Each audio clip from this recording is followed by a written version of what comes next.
Bonjour et bienvenue. Aujourd'hui, on s'attaque à un gros morceau, le grand oral du baccalauréat. C'est souvent l'épreuve qui fait le plus peur, hein. Eh bien, l'objectif ici, c'est de transformer tout ce stress en confiance. On va tout décortiquer pour que ce soit limpide. Oui, c'est vrai que dit comme ça, grand oral, ça peut faire un peu intimidant.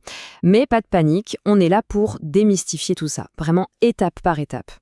D'abord, c'est super important de comprendre le pourquoi du comment. L'objectif officiel, tel que défini par le ministère de l'Éducation, c'est de se former à prendre la parole en public de façon claire et convaincante.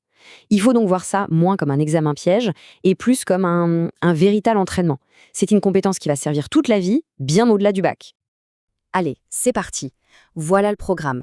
D'abord, on va voir ce que c'est, exactement. Ensuite, quel est l'enjeu? Pourquoi c'est si important? Puis, bien sûr, la préparation. Le jour J, comment ça se passe minute par minute? Et enfin, le verdict, qu'est-ce que le jury attend concrètement? Alors, première étape, c'est quoi ce grand oral? Pour faire simple, c'est l'une des 5 épreuves finales du bac pour les voies générales et technologiques. Tout est centré sur la capacité à parler, à argumenter, à convaincre, et tout ça en s'appuyant sur les matières de spécialité. Ok, on a compris le principe. Maintenant, passons aux choses sérieuses. L'enjeu. Pourquoi cette épreuve pèse si lourd dans la note finale?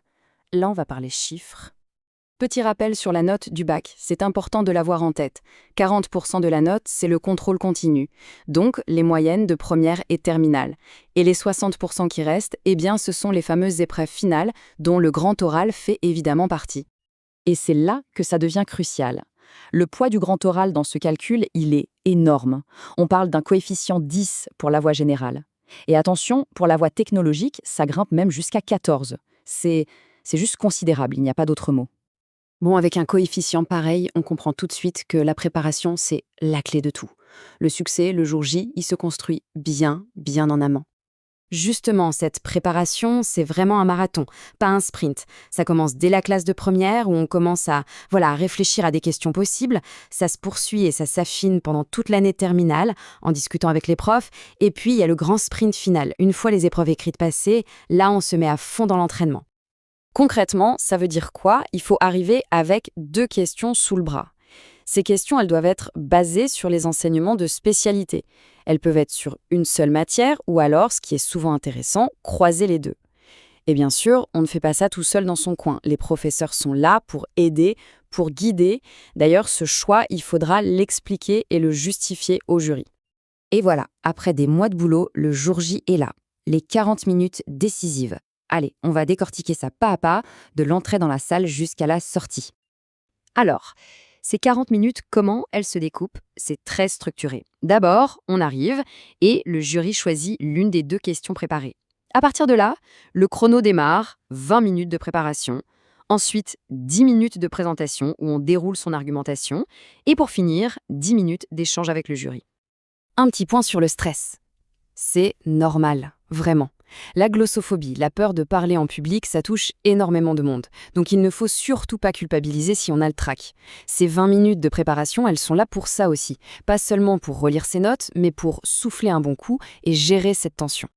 Pendant ces 20 minutes, on a le droit de préparer un support sur une feuille.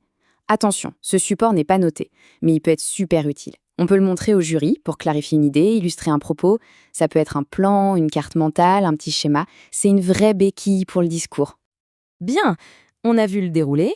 Maintenant, la question à 1 million, qu'est-ce qu'ils veulent au juste? Qui est dans ce jury et qu'est-ce qu'ils regardent précisément? Allez, on entre dans la tête des examinateurs. Et là, attention, c'est un point absolument stratégique.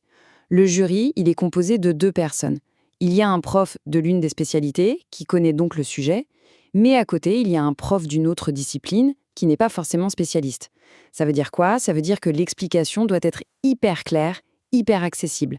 Il faut être capable de se faire comprendre par un non-expert. Tout ça est évidemment noté sur 20. Simple, basique. Et voilà, en gros, la checklist du jury.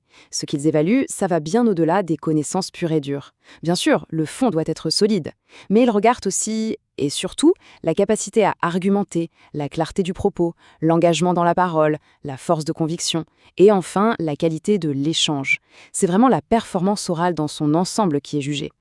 Au final, quand on prend un peu de recul, on se rend compte que ce grand oral, c'est bien plus qu'un simple examen pour avoir son bac. En fait, c'est l'occasion de développer une compétence qui va être utile tout le temps. Dans les études supérieures comme dans le monde professionnel, c'est une vraie préparation pour l'avenir.